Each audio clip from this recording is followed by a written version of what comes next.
Баршаңызға сәлем. Бүгін сіздермен бірге ерекше трюфельный шоколадный торт жасайтын боламыз. Шоколадный бисквиттен тұратын, кремі өте дәмді, нәзік, қолжетімді торт болады. Видеоны соңына дейін көріп, каналға тіркеліп кетуді ұмытпаңыздар. Ең алдымен бірінші бисквитін пісіретін боламыз. 6 жұмыртқаның ақ уызы мен сары уызын бөлек ыдыстарға салып жарып алатын боламыз. Жұмыртқаның ақ уызының үстінен шым-шым тұзымызды салып, 2-3 минут ағарғанша миксерлеп алатын боламыз. Міне көріп тұрғандарыңыздай біздің жұмыртқамыз сәл ағарды. Содан соң ас қасықтың көмегімен аз-аздан салып отыратын боламыз. Бұл жерде қантымыздың барлығын салып жібермейміз. Видеода көріп тұрғандарыңыздай аз-аздан салып миксерлеп алатын боламыз. Міне барлық қантымызды салып, тағы да 8-12 минут аралығында жақсылап араластырып алдық. Көріп тұрғандарыңыздай біздің жұмыртқаның ақ уызы осылай өз формасын ұстай алатын болу керек. Жұмыртқаның ақ уызы дайын болғаннан соң, жұмыртқаның бөліп алған сары уызын бір-біреуден салып, жақсылап, орташа жылдамдықта миксерлеп алатын боламыз. Міне барлық жұмыртқаның сары уызын салып, жақсылап миксерлеп алдық. Содан соң електен өткізілген ұнымызға, електен өткізілген какаомызды салып, 1 шай қасық қопсытқышты салып, барлығын жақсылап араластырып алатын боламыз. Араластырып алғаннан соң миксерлеп алған жұмыртқамыздың үстінен, яғни ұн, какао, қопсытқышты салып, араластырып алатын боламыз.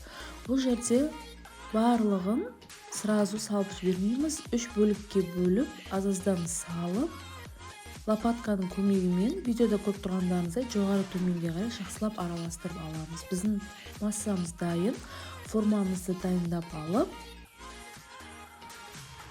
дайын массамызды құйып, алдын ала қызып тұрған пеште 150-140 градуста 30-35 минутта пісіріп аламыз. Келесі кремді кірісетін боламыз. Бізге жұмсақ сары май, вареная сгущенка, шоколад және де 1 ас қасық какао керек. Ең алдымен шоколадымызды микроволновкада немесе водяной баняда ертіп аламыз. Содан соң ең алдымен жұмсақ сары майымызды жақсылап ағарғанша 11-12 минут миксерлеп алатын боламыз. Бұл жерде сары майымыздың сапасы 82% болуы керек. Сол кезде креміміз жақсы шығады. Дайын болған сары майымыздың үстінен вареная сгущенкамызды салып, бірге жақсылап миксерлеп алатын боламыз. Миксерлеп алғаннан соң вареная сгущенкамыздың үстінен ертілген шоколадымызды қойып, 1 ас қасық какаомызды салып, барлығын жақсылап тағы да біріккенше миксерлеп алатын боламыз. Барлығын жақсылап миксерлеп алдық. Көріп тұрғандарыңыздай біздің өте дәмді нәзік креміміз дайын. Холодильникке 10-20 минутқа салып алатын боламыз. Біздің бисквитіміз де дайын, өте әдемі болып пісіп шықты. 3 бөлікке бөліп алдым. Бисквитіміздің ең жоғарғы бетін кішкене кесіп алдым. Оны сәндеуге пайдаланатын боламыз. Содан соң пропитка дайындап аламыз. 3 ас қасық какаоның үстінен 50 грамм ыстық суымызды қойып, жақсылап араластырып аламыз. Ең алдымен дайындайтын ыдысымызға бірінші бисквитімізді қойып, пропиткамызбен видеодағыдай құйып шығатын боламыз. Содан соң кремімізді пищевой пленкаға салып, осылай барлық жағына жайғастырып шығамыз. Содан соң екінші бисквитімізді жауып, оның үстінен пропиткамызды құйып алатын боламыз. Пропиткамызды құйып алғаннан соң кондитерский мешокқа кремімізді құйып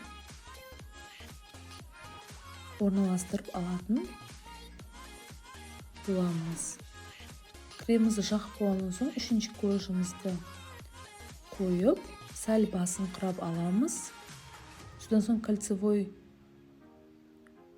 формамызды салып холодильникке 1-2 сағатқа сәл крем сіңгенше салып алатын боламыз. Келесі кесіп алған бисквитімізді блендерге салып, жақсылап езіп алатын боламыз. Міне біз бисквитімізді езіп алдық. Содан соң 2 ас қасық қалған кремімізді салып, жақсылап араластырып, видеодағыдай осылай қолдың көмегімен дөңгелетіп алатын боламыз. Яғни трюфель жасап аламыз. Содан соң тортымызды холодильниктен алып, кремін жан-жағына барлық жағына жағып алып, шығамыз тегістеп. Біздің тортымыз дайын болып қалды. Дайын болған тортымыздың үстінен жаңағы дөңгелетіп алған трюфельдерімізді қойып сәндеп шығатын боламыз. Соңында какао өз қалауларыңыз бойынша сепсеңіздер де болады. Дайын болған тортымызды кесіп, дәмін тата берсек болады. Міне біздің тортымыз дайын, өте дәмді, нәзік болып шықты. Үйде жасап көріңіздер. Егер де видео рецепт ұнаса, каналға тіркеліп, лайк басып кетуді ұмытпаңыздар. Ас болсын!